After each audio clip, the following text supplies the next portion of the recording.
Gandhi syndrome ಇಲ್ಲ.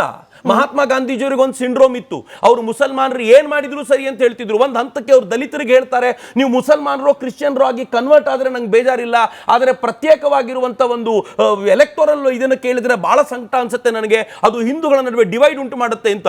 ಅಂದ್ರೆ ಅವ್ರಿಗೊಂದು ಸಿಂಡ್ರೋಮ್ ಏನಿತ್ತು ಅಂದ್ರೆ ಮುಸಲ್ಮಾನರ ಕನ್ವರ್ಟ್ ಆದ್ರೆ ಪರವಾಗಿಲ್ಲ, ಹಿಂದೂಗಳಲ್ಲಿ ಪ್ರತ್ಯೇಕತೆಯನ್ನು ಉಳಿಸಬೇಡಿ ಅಂತ. ಅದೇ ಸಿಂಡ್ರೋಮ್ ಇವತ್ತು ಕಾಂಗ್ರೆಸ್ಗೂ ಇದೆ. ಆದ್ರೆ ಯಾವತ್ತೂ ಸಂಘಕ್ಕಿಲ್ಲ.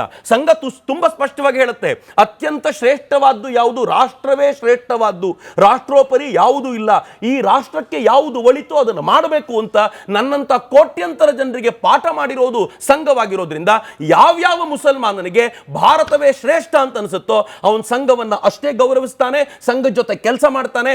ರಾಷ್ಟ್ರೀಯ ಮುಸ್ಲಿಂ ಮಂಚಿನಲ್ಲಿ ಅತ್ಯಂತ ಪ್ರೀತಿಯಿಂದ ಕೆಲಸ ಮಾಡ್ಲಿಕ್ಕೆ ಅವನಿಗೆ ಸಾಧ್ಯ ಆಗುತ್ತೆ. ಇಲ್ಲ, ನನಗೆ ನನ್ನ ಮತವೇ ದೊಡ್ಡದ್ದು, ನನಗೆ ಮತಕ್ಕಿಂತ ದೊಡ್ಡದ್ದು ಯಾವುದೂ ಇಲ್ಲ, ಈ ಮತಕ್ಕೋಸ್ಕರ ನಾನು ಅಗತ್ಯ ಬಿದ್ದರೆ ಪಾಕಿಸ್ತಾನವನ್ನ ಬೆಂಬಲಿಸ್ತೀನಿ, ಅಗತ್ಯ ಬಿದ್ದರೆ ಇರಾನ್ ಅನ್ನ ಬೆಂಬಲಿಸ್ತೀನಿ, ಅಗತ್ಯ ಬಿದ್ದರೆ ನಾನು ಪ್ಯಾಲೆಸ್ತೈನ್ ಬೆಂಬಲಿಸ್ತೀನಿ ಅನ್ನೋನು ಸಹಜವಾಗಿ ಸಂಘದ ಜೊತೆಗೆ ಇರ್ಲಿಕ್ಕೆ ಸಾಧ್ಯವಾಗದಿಲ್ಲ.